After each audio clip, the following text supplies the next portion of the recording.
It happened. The poles began to shift, and human consciousness began to plummet.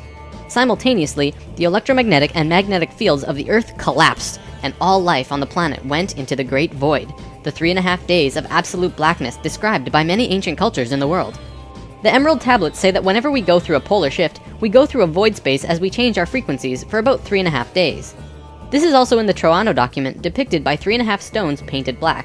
This refers to a time when we go through what science calls the electromagnetic null zone. During the pole shift, a phenomenon takes place where everything just seems to disappear for a certain time.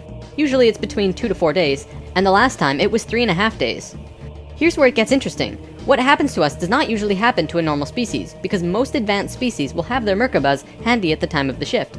We didn't, due to our little crisis, and we got sucked into the void space without protection. This resulted in us losing our memories. Science realizes that all of our memories are connected through cells in our brains as well as fields around our heads. What is not entirely understood by science yet, at least not directly, is the connection our memories have with the planet itself. We've discussed this before. The magnetics of the Earth affect how we think and act. The Merkabah is an electromagnetic field that you create around your body that can serve as protection from void as you're consciously going through it. What happened to us when we didn't have that protection? It was a clean wipe. When we existed on Atlantis, we were living at a very high level of consciousness in a higher dimension.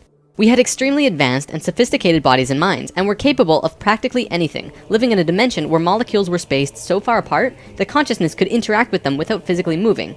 It's hard to explain because you can literally shape your environment immediately through your consciousness in these higher frequencies. In that sense, we were creators, knowing and understanding oneness, beings of love. But then we fell. We dropped back down to this place called the third dimension. We also fell in consciousness back to zero. We forgot how to use the pineal gland, and it slowly shrunk to the size it is now, like a raisin, where it's supposed to be eyeball size. When this happened, we forgot how to breathe source energy into our bodies, and our lifespans went kaput. Eventually, we went from it happened.